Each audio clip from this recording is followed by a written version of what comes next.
여러분, 안녕하세요. 여러분이 책과 함께 늘 행복하시길 바라는 책 읽어주는 앤입니다. 오늘도 여러분과 소중한 시간 함께 하겠습니다. 소개해드릴 작품은요, 전 세계인이 사랑하는 필독서 앙뚜안 드 생텍쥐페리의 어린 왕자입니다. 어린 왕자는 제가 대학 시절 수업 시간에 읽었던 작품인데요. 지금 다시 읽으니 마음이 참 설레고 벅찹니다. 마치 학창 시절로 다시 돌아간 듯한 느낌인데요. 그 당시에는 이렇게까지 소중하게는 생각하지 못했던 것 같습니다. 어린 왕자가 하는 한마디 한마디의 말들이 보석 같아서 읽는 내내 행복했습니다. 그리고 마지막 부분에선 마음이 좀 애잔했고요. 이 작품을 낭독할 수 있도록 허락해 주신 출판사 책이 있는 마을과 애정을 가지고 정성껏 번역해 주신 역자님께 깊은 감사의 말씀을 전합니다. 생텍쥐페리의 인생에서 비행기는 큰 자리를 차지하는데요. 12살 때 처음 비행기를 타보고 조종사의 꿈을 키웠다고 하지요. 23살 때에는 군용기 조종 면허장을 땄고요. 그 후에 전투조종 비행사로 일하고 싶었지만 약혼자의 반대로 그 꿈을 접었습니다.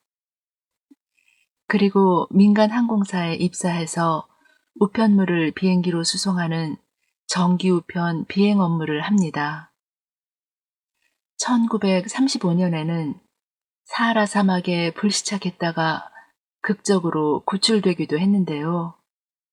비행을 하면서 느낀 무한한 창공과 별빛, 그리고 사막에 불시착했을 때의 경험을 바탕으로 많은 사람들에게 꿈과 위안을 주는 어린 왕자를 썼습니다. 그리고 결국은 비행기와 함께 생을 마감했습니다. 작품 속에서 어린 왕자는 장미꽃과의 갈등으로 별을 떠나는데요. 장미꽃은 떠나는 어린 왕자에게 이렇게 말합니다. 안녕. 내가 어리석었어요. 용서해줘요. 그리고 부디 행복해요. 그래요. 난 당신을 사랑해요. 당신은 그걸 알아차리지 못했던 거예요. 내 잘못이에요. 하지만 당신도 나만큼이나 바보였어요. 어린 왕자는 별을 떠났지만 계속 장미꽃을 생각하며 작가인 내가 그려준 양그림 때문에 나중에 장미꽃이 먹힐까봐 걱정합니다. 그리고 양그림과 함께 내가 다시 그려준 양의 입막의 그림을 가지고 그의 별로 돌아갑니다. 낭독을 시작하겠습니다. 여러분의 구독과 좋아요, 댓글은 제게 큰 힘이 됩니다. 어린 왕자, 글, 그림, 앙뚜안 드 생텍쥐페리. 1. 나는 6살 때에 한 번은 모험이야기라는 처녀림에 관한 책에서 굉장한 그림을 보았어요. 그 그림은 보아뱀 한 마리가 맹수를 꿀꺽 삼키고 있는 그림이었어요. 그 책에 이런 말이 있었어요. 보아뱀은 먹이를 씹지도 않고 통째로 삼킨다. 그런 후 보아뱀은 몸을 움직일 수 없어서 먹이가 소화될 때까지 6달 내내 잠을 잔다고 말이에요. 나의 그림 제1호, 그건 다음과 같아요. 나는 내가 그린 걸작을 어른들에게 보여주면서 무섭지 않은지 물어보았어요. 그랬더니 어른들은 모자가 뭐가 무섭다는 거니? 라고 대답하는 거예요. 내 그림은 모자를 그린 게 아니었어요. 그것은 코끼리를 소화시키고 있는 보아뱀을 그린 거였거든요. 그래서 나는 어른들이 알아볼 수 있도록 보아뱀의 속을 그렸어요. 어른들은 항상 설명을 해주어야 한다니까요. 내 그림 제2호는 다음과 같아요. 2.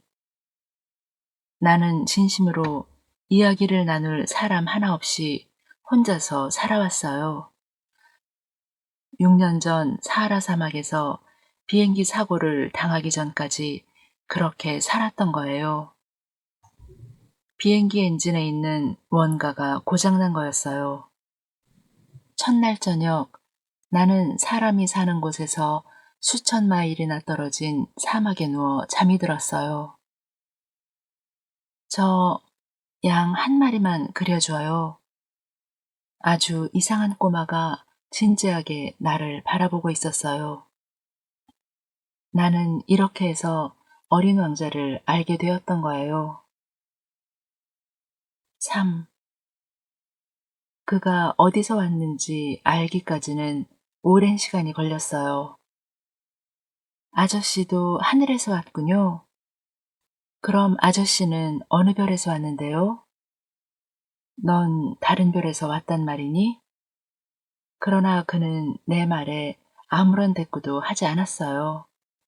내 비행기를 바라보면서 그저 조용히 고개를 끄덕이는 것이었어요. 4. 그리하여 나는 아주 중요한 두 번째 사실을 알게 되었어요. 어린 왕자가 온 별은 겨우 집 한 채보다 큰 정도라는 것을요. 나는 어린 왕자가 소행성 B612에서 왔다고 생각하는데 거기에는 그럴 만한 이유가 있어요. 이 소행성은 1909년 터키의 어느 천문학자의 망원경에 단 한 번 잡혔을 뿐이래요. 그때 이 천문학자는 국제 천문학회에서 자기가 발견한 행성에 대해 떠들썩하게 발표를 했어요. 내가 소행성 B612에 대해 이처럼 자세하게 이야기를 늘어놓고 그 번호까지 말해두는 것은 다 어른들 때문이에요. 어른들은 숫자를 좋아하거든요. 여러분이 새로운 친구에 관해 어른들에게 말하면 어른들은 본질적인 것은 물어보지 않지요. 그 애의 목소리는 어떻든, 그 애가 좋아하는 놀이는 뭐니? 그 애도 나비를 채집하니? 절대로 어른들은 이렇게 묻는 법이 없어요. 그 앤 나이가 몇이냐? 형제들은 몇이나 되니? 몸무게는 얼마지? 그의 아버진 돈을 얼마나 버니? 어른들은 기껏 이런 식의 질문만으로 그 친구에 대해 죄다 알고 있다고 생각하지요. 어린 왕자가 존재했다는 증거는 그 애가 멋있었고, 그 애가 웃었고, 그 애가 양을 갖고 싶어 했다는 것이에요. 누군가가 양을 갖고 싶어 한다면 그것은 누군가가 존재한다는 증거예요. 하지만 그런들 무슨 소용이 있겠어요? 어른들은 어깨를 으쓱하며 여러분을 어린아이 취급을 할 텐데요. 하지만 그가 온 별은 소행성 B612예요 라고 말하면 어른들은 곧 알아들을 거예요. 내 친구가 그의 양과 함께 떠난 지도 벌써 6년이 되었군요. 내가 여기에다 묘사하려는 것은 그를 잊어버리지 않기 위해서예요. 친구를 잊어버린다는 것은 슬픈 일이에요. 7. 다섯째 되던 날 역시 양 덕분에 어린 왕자에 대한 비밀을 알게 되었어요. 오랫동안 심사숙고한 끝에 어린 왕자는 불쑥 나에게 이렇게 물었어요. 양이 작은 떨기나무를 먹는다면 꽃도 먹나요? 양은 닥치는 대로 다 먹는단다. 가시가 있는 꽃도 먹는단 말이에요? 물론 가시가 있는 꽃도 먹지. 그러면 가시는 뭐에 쓰는 건가요? 나는 그것을 몰랐어요. 그때 나는 엔진에 꽉 조여 있는 나사를 푸느라 온 정신을 쏟고 있었어요. 비행기 고장이 아주 심각했기 때문에 몹시 걱정스러웠지요. 게다가 마실 물도 얼마 남지 않은 터라 나는 최악의 사태를 맞을까봐 두려웠어요. 가시는 어디에 쓰는 거냐고요? 어린 왕자는 한 번 질문을 던지면 결코 포기하는 법이 없었어요. 나는 나사 때문에 화가 나 있었기 때문에 이런 식으로 아무렇게나 대답했어요. 가시, 그건 아무데도 쓸모없는 거야. 그건 꽃들이 공연한 심술을 부리는 거라고. 아, 어린 왕자는 잠자코 있더니 화가 난 듯이 나에게 이렇게 쏘아붙였어요. 아저씨 말을 믿을 수 없어요. 꽃들은 약해요. 순진해요. 꽃들은 할 수 있는 데까지 자신들을 지키려는 거란 말이에요. 꽃들은 자기 가시가 무서운 줄 알고 있는 거예요. 어린 왕자는 이제 화가 나서 얼굴이 창백해졌어요. 수백만 년 전부터 꽃들은 가시를 만들어 왔어요. 수백만 년 전부터 양도 그 꽃들을 먹어왔고 말이에요. 그런데도 꽃들이 왜 아무 소용이 없는 가시를 만들려고 그토록 많은 고통을 겪는지 이해하는 것이 중요한 일이 아니란 말이에요. 양과 꽃들의 전쟁이 중요한 것이 아니란 말이지요. 그 뚱뚱하고 얼굴이 빨간 신사의 계산보다 더 중요하지 않단 말이지요. 그리고 내 별 외에는 어디에도 없는 이 세상에 단 한 송이밖에 없는 꽃을 내가 알고 있다면, 그리고 어느 날 아침 조그만 양이 뭣도 모르고 단숨에 그 꽃을 먹어버릴 수 있다는 게 중요한 일이 아니란 말이지요. 어린 왕자는 얼굴이 빨개져서 말을 이었어요. 수백만이 넘는 수없이 많은 별들 속에 단 하나밖에 없는 꽃을 사랑하고 있는 사람은 그 별들을 바라보는 것만으로도 행복할 거예요. 저 하늘 어딘가에 내 꽃이 있겠지 하고 생각하면서, 그런데 양이 그 꽃을 먹어버리면 어떻게 되겠어요? 마치 모든 별들이 갑자기 사라져버리는 것과 같을 거예요. 그런데도 그게 중요한 일이 아니란 말이지요. 어린 왕자는 더 이상 말을 잇지 못했어요. 어린 왕자는 벼랑간 흐느껴 울기 시작했어요. 나는 그에게 말했어요. 네가 사랑하는 꽃은 이제 위험하지 않아. 양의 입에 씌우도록 내가 입마개를 하나 그려줄게. 네 꽃을 위해 갑옷도 하나 그려줄게. 내가. 8. 나는 곧 그 꽃에 대해 더 많은 것을 알게 되었어요. 어린 왕자의 별에는 아주 소박한 꽃들, 요컨대 꽃잎이라곤 하나밖에 없는 꽃들이 있었어요. 그런데 어느 날 어디서 날아왔는지 알 수 없는 씨앗 하나에서 싹이 텄던 거예요. 어느 날 아침, 바로 해가 뜰 무렵 그 꽃은 제 모습을 드러냈어요. 어린 왕자는 감탄을 억제할 수가 없었어요. 당신은 정말 아름답군요. 꽃이 부드럽게 대답했어요. 그렇죠? 그리고 전 햇님과 함께 태어났어요. 어린 왕자는 그 꽃이 그다지 겸손하지 않다는 걸 알아차렸어요. 하지만 그 꽃은 정말 마음을 설레게 했어요. 그 꽃은 태어나자마자 약간은 심술궂은 허영심으로 어린 왕자를 괴롭혔어요.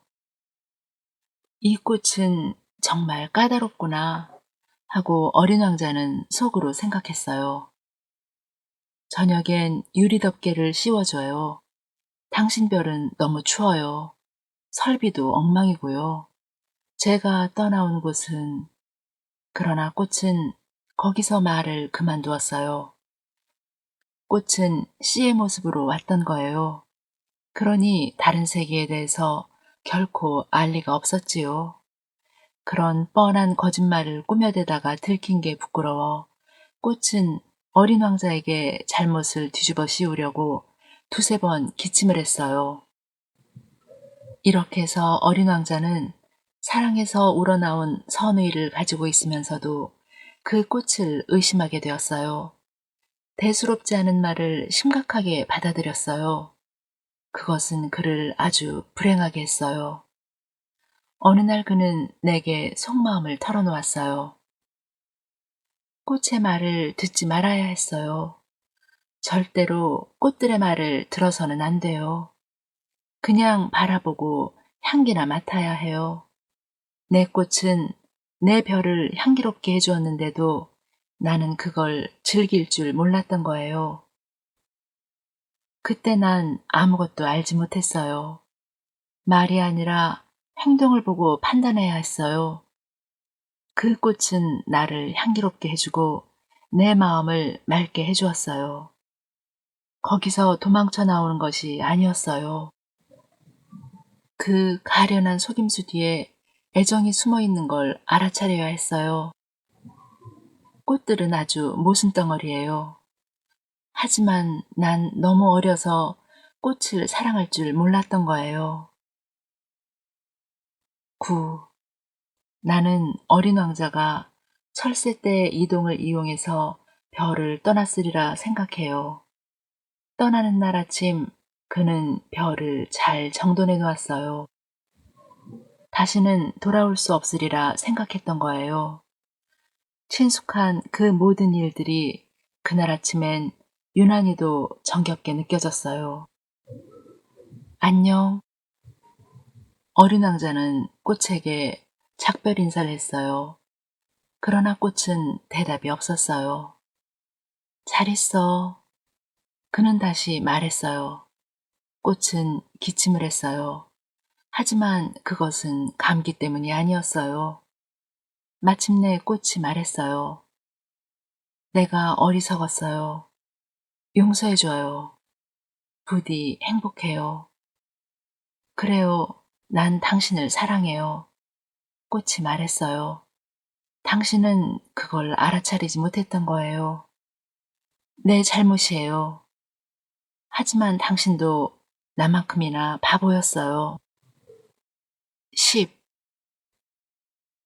어린 왕자는 소행성 325, 326, 327, 328, 329, 330과 이웃하고 있었어요. 그래서 그는 견문을 넓히기 위해 그 별들을 방문하기로 했어요. 첫 번째 별에는 왕이 살고 있었어요. 왕은 자줏빛 천과 흰 담비 털가죽으로 만든 옷을 입고서 소박하면서도 위험 있는 왕좌에 앉아 있었어요. 왕은 어린 왕자를 보고는 이렇게 소리쳤어요. 아, 신하가 하나 오는구나. 어린 왕자는 의아하게 생각했어요. 한 번도 나를 본 적이 없는데 어떻게 알아볼까? 왕에게는 이 세상이 아주 간단하다는 것을 어린 왕자는 몰랐던 거예요. 왕에겐 모든 사람이 다 신하이거든요. 짐이 그대를 더 잘 볼 수 있도록 더 가까이 오너라. 왕은 왕 노릇을 할 수 있게 되자 뿌듯해서 말했어요. 어린 왕자는 앉을 자리를 찾아보았지만 별은 그 화려한 담비 털가죽 망토로 온통 덮여 있었어요. 그래서 어린 왕자는 그냥 서 있었어요. 그러고는 피곤해서 하품을 했어요. 왕 앞에서 하품을 하는 것은 예의의 어긋남이니라. 짐은 그대에게 일을 금하노라. 어쩔 수 없어요. 오랫동안 여행을 하느라 잠을 못 잤거든요. 어린 왕자는 당황해하며 대답했어요. 그러면 짐은 그대에게 하품을 하도록 명하노라. 여러 해 전부터 하품하는 사람을 본 적이 없으니 짐으로서는 하품은 신기한 것이로다. 자, 다시 하품을 하여라. 명령이다. 왕이 말했어요. 그렇게 말씀하시니 겁이 나요. 더 이상 하품이 나오질 않아요. 어린 왕자가 얼굴을 붉히며 말했어요. 어흠, 어흠. 그러면 짐은 그대에게 명한다. 어떤 때에는 하품을 하고 어떤 때에는. 왕은 기분이 상한 듯 말을 얼버무렸어요. 왜냐고요? 왕은 본질적으로 자기 권위가 존중되는 걸 좋아하기 때문이에요. 불복종의 관용이란 있을 수 없어요. 그는 절대 군주였던 거예요. 그러나 왕은 아주 선량했기 때문에 합리적인 명령을 내렸어요. 짐이 만일 어느 장군에게 바다새로 변하라고 명령을 내렸는데 그 장군이 명령에 복종하지 않았다면 그건 장군의 잘못이 아니라 짐의 잘못이니라. 그는 평상시에 이렇게 말하곤 했어요. 앉아도 괜찮을까요? 어린 왕자는 머뭇거리며 물었어요. 짐은 그대에게 앉기를 명하노라. 왕은 단비망토 한 자락을 위엄있게 걷어올리면서 대답했어요. 하지만 어린 왕자는 궁금했어요. 그 별은 아주 작았거든요. 이 왕은 대체 무얼 다스리는 걸까? 폐하, 허락하신다면 여쭈어 보고 싶은 게 있는데요. 어린 왕자가 왕에게 말했어요. 짐은 그대에게 질문하기를 명하노라. 왕은 서둘러 말했어요. 폐하, 폐하께선 무얼 다스리시나요? 모든 것을. 왕은 아주 간단하게 대답했어요. 모든 것이라뇨?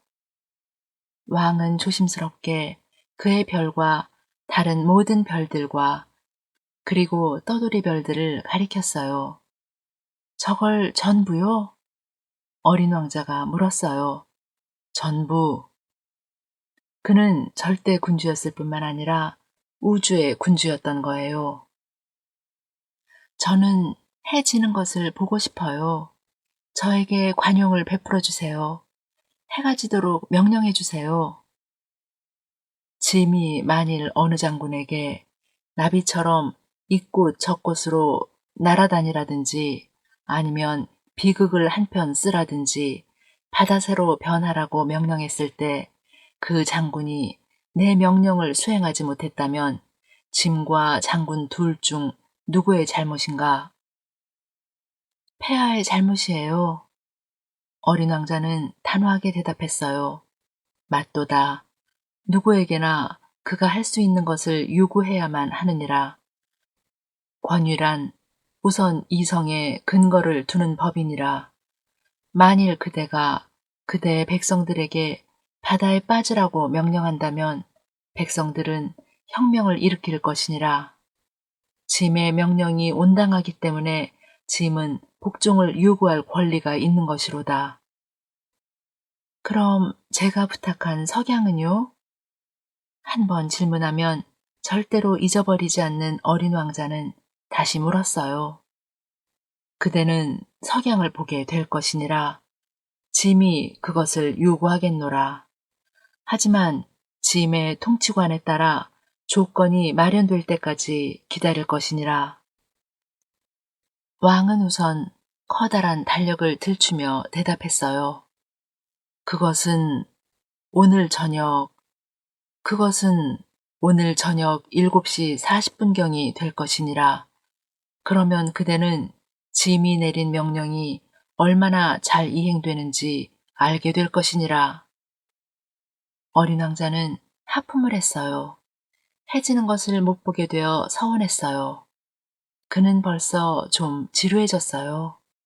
어린 왕자는 왕에게 말했어요. 저는 여기서 더 할 일이 없어졌어요. 이제 떠나겠어요. 10일.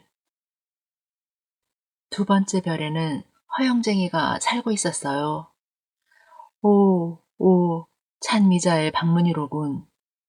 그는 어린 왕자를 보자마자 멀리서부터 소리치는 거였어요. 허영쟁이에겐 다른 사람들은 모두 찬미자로 보이는 법이거든요. 안녕하세요. 아저씨는 이상한 모자를 쓰셨네요. 어린 왕자가 말했어요. 답례를 하기 위해서야. 사람들이 나에게 박수갈채를 보내면 답례를 해야 하거든. 그런데 불행히도 여기를 지나가는 사람이 아무도 없어. 두 손을 마주쳐 보렴. 허영쟁이가 어린 왕자에게 지시했어요. 어린 왕자는 두 손을 마주쳤어요. 허영쟁이는 공손히 모자를 벗어들고 답례를 했지요. 그런데 모자가 떨어지면 어떻게 해야 하나요? 어린 왕자가 물었어요. 그러나 허영쟁이는 그 말을 듣지 못했어요. 허영쟁이는 칭찬하는 말밖에는 듣지 못해요. 내게 호의를 베풀어다오. 어서 나를 찬미해 주렴. 어린 왕자는 어깨를 약간 으쓱하며 말했어요. 난 아저씨를 찬미해요. 하지만 그게 아저씨한테 무슨 소용이 있어요? 어린 왕자는 그 별을 떠났어요. 어른들은 정말 이상해. 여행을 하면서 어린 왕자는 마음속으로 그렇게 생각했어요. 12. 다음 별에는 주정뱅이가 살고 있었어요. 거기서 뭘 하고 있나요? 어린 왕자가 주정뱅이에게 말했어요. 그 주정뱅이는 빈 병 한 무더기와 술이 가득 찬 병 한 무더기를 앞에 놓고 말없이 앉아 있었어요. 술을 마시고 있지. 술을 왜 마셔요? 잊기 위해서야. 무엇을요? 내가 부끄러운 놈이란 걸 잊기 위해서야. 뭐가 부끄러운데요? 술 마신다는 게 부끄러워. 어린 왕자는 당황해서 그 별을 떠났어요. 어른들은 정말로 이상해. 여행을 하는 동안 그는 마음속으로 그렇게 생각했어요. 13. 네 번째 별은 상인의 별이었어요. 그 사람은 너무 바빠서 어린 왕자가 왔는데도 고개조차 들지 않았어요. 안녕하세요. 담뱃불이 꺼졌네요. 어린 왕자가 그에게 말을 걸었어요. 셋 더하기 둘은 다섯, 다섯 더하기 일곱은 열둘, 열둘에다 셋은 열다섯. 안녕? 열다섯에 일곱은 스물둘. 휴. 자, 그러니까 5억 162만 2731 이로구나. 뭐가 5억인데요? 너 여태 거기 있니? 5억 100만 그리고 뭐더라? 난 이렇게 일이 많단다. 나는 중대한 일을 하는 사람이야. 난 말이야 시시한 이야기 따위로 시간을 보내진 않아. 둘에 다섯은 일곱, 뭐가 5억 100만인데요? 한 번 질문을 하면 절대로 포기하지 않는 어린 왕자가 다시 물었어요. 이따금 하늘에서 볼 수 있는 조그만 것들 말이야. 파리떼들 말인가요? 천만에 반짝반짝 빛나는 작은 것들 말이다. 꿀벌들이요? 아니야. 금빛으로 반짝이는 조그만 것들 말이다. 게으름뱅이들은 그걸 쳐다보며 부질없는 몽상에 잠기지. 그러나 난 중대한 사람이야. 부질없는 몽상에 잠길 시간이 없단다. 아, 별들 말이에요? 그래, 맞아. 별들 말이야. 그럼 아저씨는 별을 5억 개나 가지고 뭘 하는 거예요? 5억 162만 2731이지. 나는 중대한 사람이야. 나는 정확해. 그런데 그 별들로 뭘 하려는 건데요? 뭘 하려느냐고? 예, 아무것도 안 해. 그것들을 소유하는 거지. 그게 무슨 의미인데요? 작은 종이에 내가 가진 별들의 숫자를 적어서 서랍 속에 넣고 자물쇠를 채워두는 걸 의미하지. 그것이 단가요? 그거면 충분하지. 내겐 날마다 물을 주는 꽃이 한 송이 있어요. 매주마다 청소를 하는 화산도 3개 있고요. 화산한테 이로운 거예요. 꽃한테도 이롭고요. 내가 그것들을 소유하고 있다는 것이요. 하지만 아저씨는 별한테 하나도 이로울 게 없네요. 상인은 입을 열었지만 대답할 말을 찾지 못했어요. 어린 왕자는 그 별을 떠났어요. 정말 어른들은 아주 이상해. 여행을 계속하는 동안 어린 왕자는 마음속으로 그렇게 생각했어요. 14. 5번째 별은 아주 신기했어요. 그 별은 별들 중에서도 아주 작은 별이었어요. 점등인 한 사람이 앉을 만한 자리밖에 없었어요. 어린 왕자는 하늘 어딘가에 집도 없고 사람도 살지 않는 별 위에 가로등과 점등이니 무슨 소용이 있을까 이해할 수 없었어요. 그럼에도 불구하고 그는 속으로 이렇게 생각했어요. 이 사람도 불합리한 사람일지 몰라. 하지만 왕이나 허영쟁이나 상인이나 술꾼 같은 엉터리보다는 낫겠지? 적어도 그가 하는 일은 어떤 의미가 있어. 그가 가로등에 불을 켜면 별을 하나 더, 또 꽃 한 송이를 새로 태어나게 하는 것이나 같으니까. 그가 가로등을 끄면 꽃이나 별을 잠재우는 거고 아주 멋진 일이야. 그러니까 정말로 유익한 일이고. 그는 별에 도착하자 점등인에게 공손히 인사를 했어요. 안녕하세요. 왜 방금 가로등을 껐지요? 명령이야. 안녕? 점등인이 대답했어요. 명령이 뭔데요? 가로등을 끄라는 거야. 잘 자거라. 그러고는 그는 다시 불을 켰어요. 그럼 왜 방금 불을 켰지요? 명령이야. 점등인이 대답했어요. 전 이해가 안 돼요. 어린 왕자는 말했어요. 이해 못할 것은 없단다. 명령은 명령이니까. 잘 잤니? 그는 가로등을 다시 껐어요.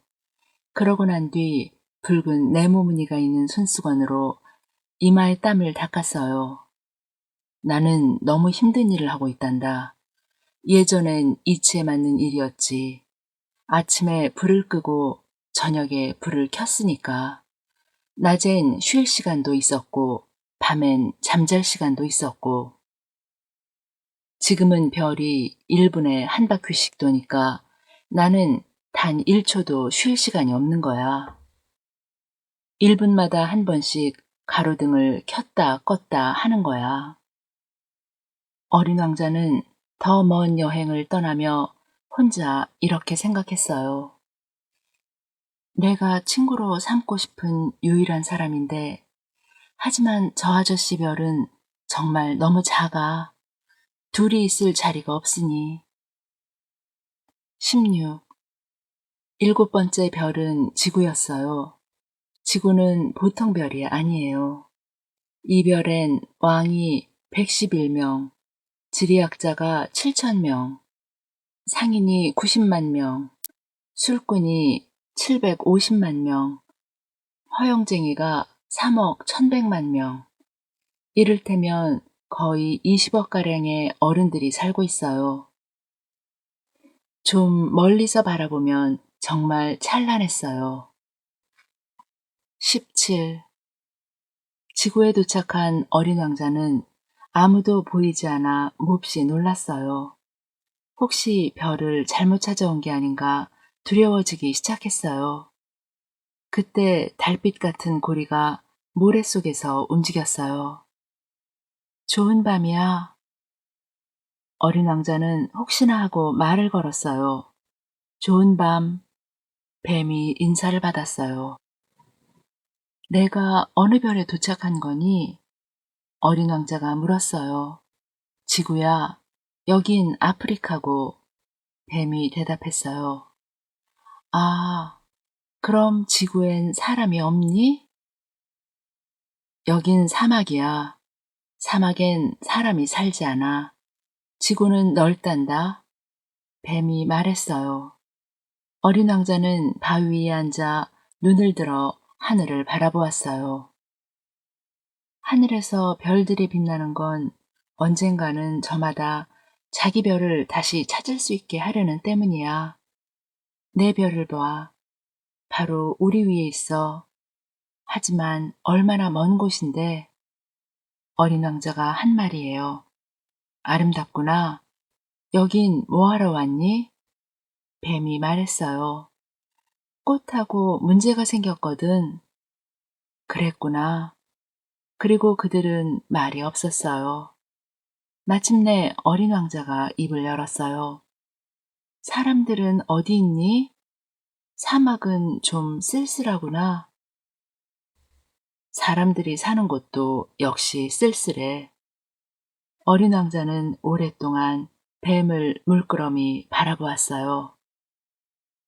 너는 이상한 짐승이구나. 손가락처럼 가느다랗고. 마침내 어린 왕자가 말했어요. 하지만 난 왕의 손가락보다도 더 강하단다. 어린 왕자는 미소를 띠며 이렇게 말했어요. 넌 그렇게 세지 않을 거야. 넌 발도 없잖아. 여행도 할 수 없을 텐데. 나는 배보다도 멀리 너를 데려갈 수 있어. 그러고는 뱀은 마치 금팔찌처럼 어린 왕자의 발목을 휘감았어요. 내가 건드리는 사람, 나는 그 사람을 자기가 태어난 땅으로 되돌아가게 만들지. 그러나 넌 순수하고 다른 별에서 왔으니까. 어린 왕자는 아무 대답이 없었어요. 안 돼 보이는구나. 이 바위투성이 지구에서 지내기엔 너는 아주 약해. 만일 네 별이 너무나 그리우면 어느 날이고 내가 널 도와줄 수도 있어. 정말이야. 뱀이 어린 왕자에게 말했어요. 그래, 잘 알았어. 그런데 넌 왜 줄곧 수수께끼 같은 말만 하니? 나는 그걸 모두 풀지. 그리고 그들은 말이 없었어요.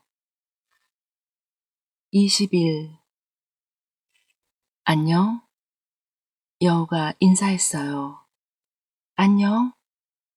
어린 왕자는 얌전히 인사하고 고개를 돌렸지만 아무것도 보이지 않았어요. 난 여기 있어, 사과나무 밑에. 그 목소리가 들려왔어요. 넌 누구니? 정말 예쁘구나. 어린 왕자가 말했어요. 난 여우야. 여우가 말했어요. 나랑 놀자. 난 너무나 슬퍼. 어린 왕자가 여우에게 제안했어요. 난 너하고 놀 수가 없어. 난 길들여지지 않았단 말이야. 여우가 말했어요. 아, 미안해.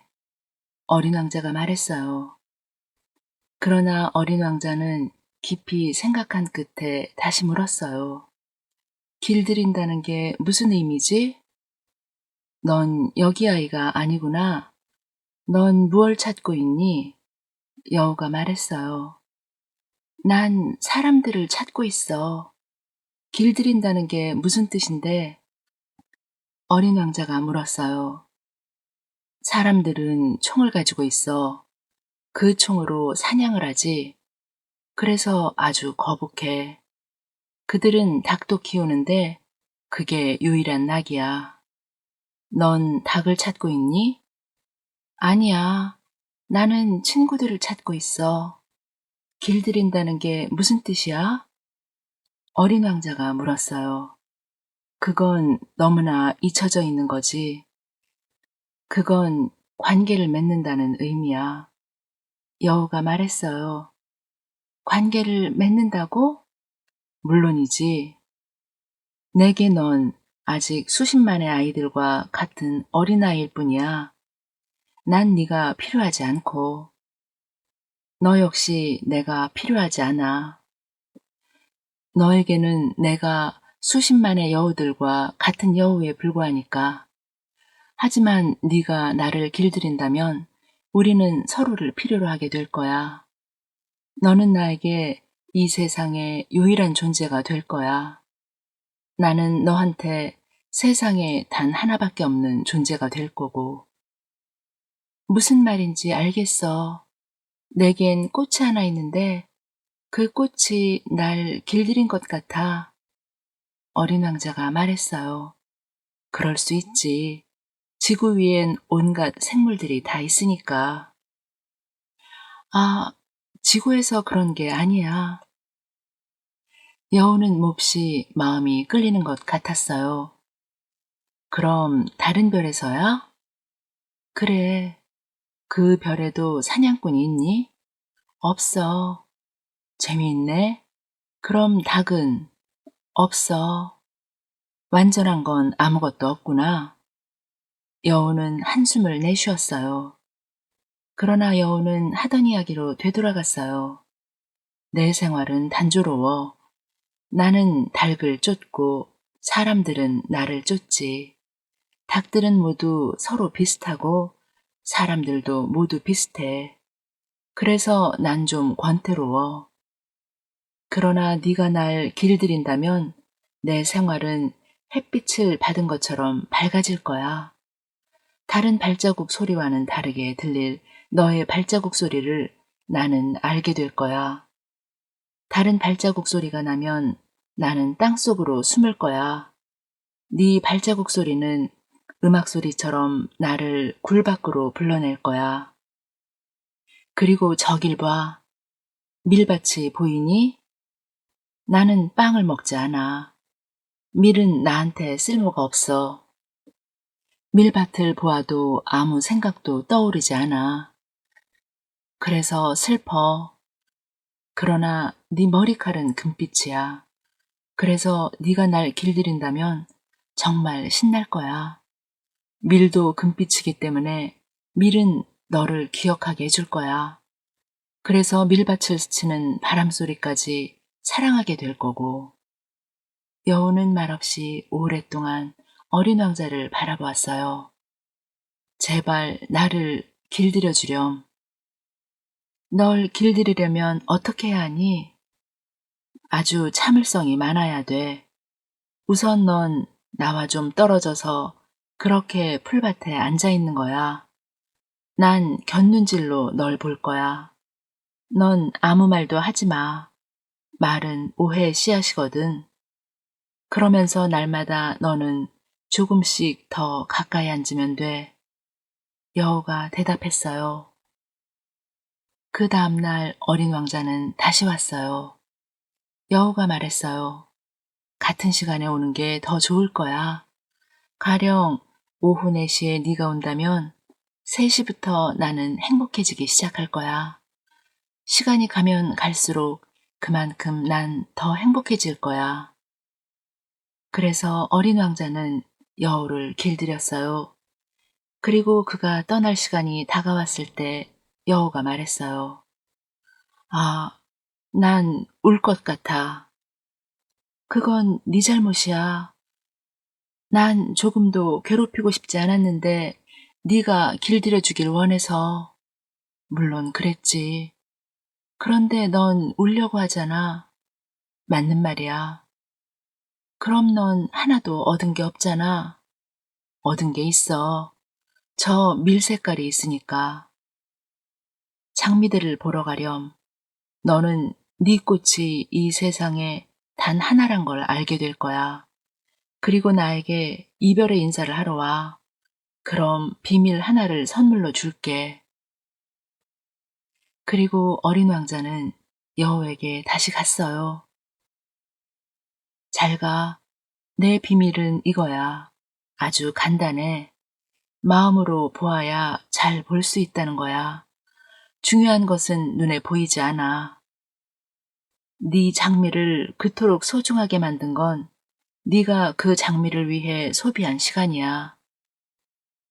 네가 길들인 것에 넌 언제나 책임이 있어. 넌 네 장미한테 책임이 있어. 24. 사막에서 비행기가 고장난 지 8회째 되는 날이었어요. 나는 어린 왕자에게 말했어요. 이제 마실 물도 없고 나도 천천히 샘터로 걸어갈 수만 있다면 정말 행복할 텐데. 나도 목이 말라요. 우물을 찾으러 가요. 우리는 걷기 시작했어요. 그렇게 걸어가다가 동이 틀 무렵 나는 마침내 우물을 발견했어요. 25. 이 물을 마시고 싶어요. 물을 좀 줘요. 그가 말했어요. 나는 두레박을 그의 입술까지 들어올려 주었어요. 그는 눈을 감고 마셨어요. 어떤 특별한 축제에서나 맛볼 수 있는 달콤한 기쁨이었어요. 그 물은 보통 물과 다른 것이었어요. 그 물은 별빛을 받으며 걸어와 도르래의 노래를 들으며 내 팔에 힘을 들여 얻어진 것이었으니까요. 그 물은 선물처럼 마음에 좋은 것이었어요. 아저씨네 별의 사람들은 정원 하나의 장미를 5,000송이나 가꾸죠. 그러고도 그들은 거기서 자기들이 구하는 걸 찾지 못해요. 어린 왕자가 말했어요. 그래, 찾지 못하고 있지. 하지만 그들이 찾는 것은 장미꽃 한 송이 또는 물 한 모금에서도 찾을 수 있는데. 물론이야. 그러자 어린 왕자는 이렇게 덧붙였어요. 하지만 눈으로는 보지 못해요. 마음으로 보아야만 해요. 아저씨는 이제 일을 해야 하니까 기계 있는 대로 돌아가세요. 난 여기서 아저씨를 기다릴게요. 내일 저녁에 오세요. 26. 우물 옆에는 오래된 낡은 돌담이 있었어요. 그 다음날 저녁 일을 마치고 돌아오던 나는 그 위에 어린 왕자가 다리를 늘어뜨린 채 걸터 앉아 있는 것을 보았어요. 그리고 그가 이렇게 말하는 소리를 들었어요. 네가 가진 독은 좋은 거니? 나를 오래 아프게 하지 않을 자신이 있니? 나는 담 밑을 내려다보았어요. 거기에는 순식간에 사람을 죽일 수 있는 노란 뱀 한 마리가 어린 왕자를 향해 머리를 쳐들고 있지 않겠어요? 나는 권총을 꺼내려고 주머니를 더듬으면서 그리로 뛰어갔어요. 그러나 내 발소리를 듣고 물줄기가 잦아들듯이 노란 뱀은 별로 서두르지도 않고 가벼운 쇳소리를 내며 천천히 기어 돌틈으로 교묘히 사라졌어요. 나는 담 밑에 이르는 바로 그 순간 눈처럼 창백한 나의 꼬마 왕자를 품에 안을 수 있었어요. 어떻게 된 일이니? 이젠 뱀하고 이야기를 하다니. 나는 그가 항상 두르고 있는 금빛 목도리를 풀어줬어요.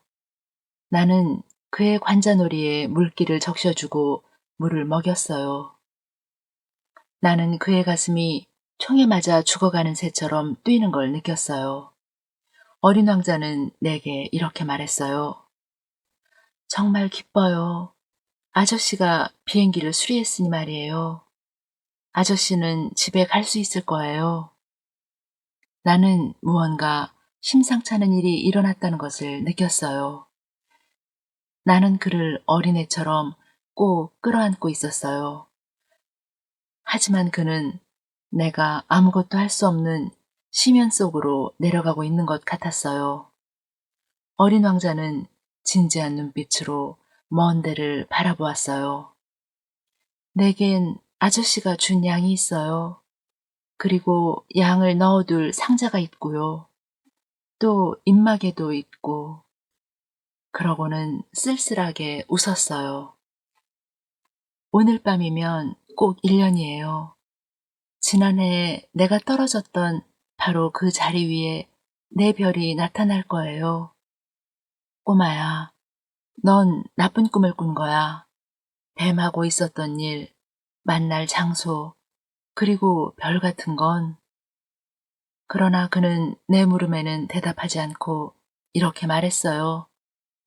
중요한 건 눈에 보이지 않아요. 그래, 알아. 꽃도 마찬가지예요. 아저씨가 어떤 별에 있는 꽃 하나를 사랑한다고 해봐요. 그러면 밤 하늘만 바라보아도 포근해지죠? 어느 별에나 다 꽃이 피어 있어요. 누구에게나 별은 있지요. 하지만 다 똑같은 별이 아니에요. 여행을 하는 사람에겐 별은 길잡이예요. 어떤 사람들에겐 작은 빛에 지나지 않고요. 학자에게 별은 문제거리겠지요. 내가 만난 상인한텐 별은 돈이고요. 그러나 별은 말이 없어요. 아저씨는 그런 사람들하고 다른 별을 갖게 될 거예요. 무슨 말을 하려는 거니?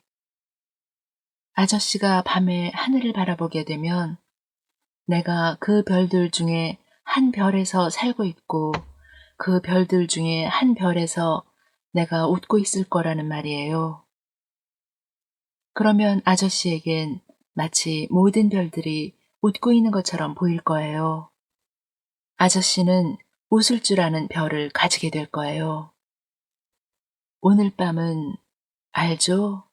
아저씨, 오지 말아요. 나는 네 곁을 떠나지 않을 거야. 나는 아픈 것처럼 보일 텐데요.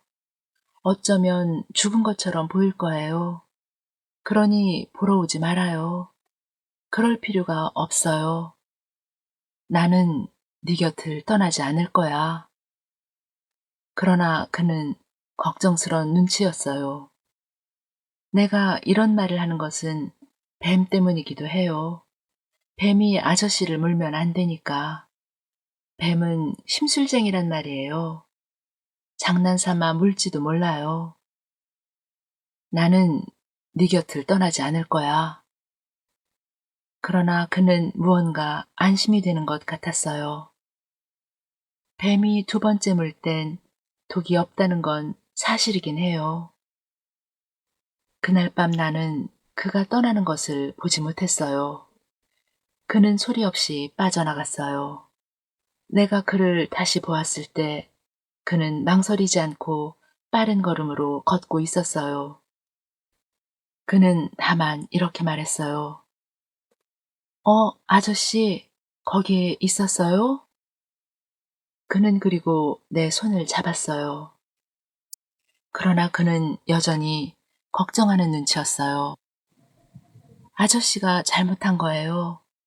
무척 괴로울 거예요. 나는 죽은 것처럼 보일 거예요. 정말 그런 건 아니에요. 나는 아무 말도 하지 않았어요. 아저씨도 알죠? 거긴 너무 멀어요. 이 몸을 가지고 갈 수는 없어요. 너무 무거워서요. 나는 아무 말도 하지 않았어요. 하지만 몸은 낡은 껍데기와 같아요. 낡은 껍데기 때문에 슬플 건 없잖아요. 나는 아무 말도 하지 않았어요. 어린 왕자는 약간 기운을 잃었어요. 그러나 그는 다시 힘을 모았어요. 저 아주 좋을 거예요. 나도 별들을 바라볼 거니까요. 그러면 모든 별들이 녹슨 도르래를 달고 있는 우물이 될 거예요. 모든 별들이 내게 마실 물을 부어줄 거고, 나는 아무 말도 하지 않았어요. 정말 재미있을 거야. 아저씨는 방울을 5억 개나 갖게 되고, 난 샘을 5억 개나 갖게 될 테고, 그리고 어린 왕자도 말이 없었어요. 어린 왕자는 울고 있었던 거였어요. 여기에요. 혼자 한 걸음만 내딛게 내버려둬줘요. 그리고 어린 왕자는 무서웠는지 주저앉았어요. 어린 왕자가 다시 말했어요. 알죠? 내 꽃 말이에요. 난 그 꽃에 대한 책임이 있어요. 게다가 그 꽃은 너무 약해요. 너무나도 순진하고 세상과 맞서 제 몸을 지키기 위해 고작 4개의 가시가 전부니 나는 더 이상 서 있을 수가 없어서 주저앉았어요. 어린 왕자가 말했어요. 지금이야. 이게 전부예요. 그는 좀 망설이더니 몸을 일으켰어요. 그는 한 걸음을 내디뎠어요. 나는 움직일 수가 없었어요. 그의 발목 부근에서 노란 빛이 반짝일 뿐이었어요. 그는 한순간 움직이지 않고 서 있었어요. 그는 비명을 지르지도 않았고 나무가 쓰러지듯 천천히 쓰러졌어요. 모래밭이었기 때문에 소리조차 나지 않았어요. 27. 그리고 지금은 벌써 6년이나 흘렀네요. 나를 다시 만난 친구들은 내가 살아서 돌아온 것을 보고 몹시 기뻐했어요. 나는 슬펐어요. 지금은 슬픔이 다소 가라앉았어요. 하지만 완전히 가라앉은 것은 아니에요. 나는 어린 왕자가 자기 별로 돌아간 것을 잘 알고 있어요. 해뜰 무렵에 그의 몸은 사라지고 없었기 때문이에요. 그래서 난 밤이면 별들이 하는 이야기 듣기를 좋아해요. 별들은 5억 개의 작은 방울과도 같으니까요. 지금까지 책이 있는 마을에서 펴내고 최복현님이 번역하신 생텍쥐페리의 어린 왕자를 발췌 낭독해드렸습니다. 끝까지 들어주셔서 감사합니다. 여러분, 늘 행복하세요.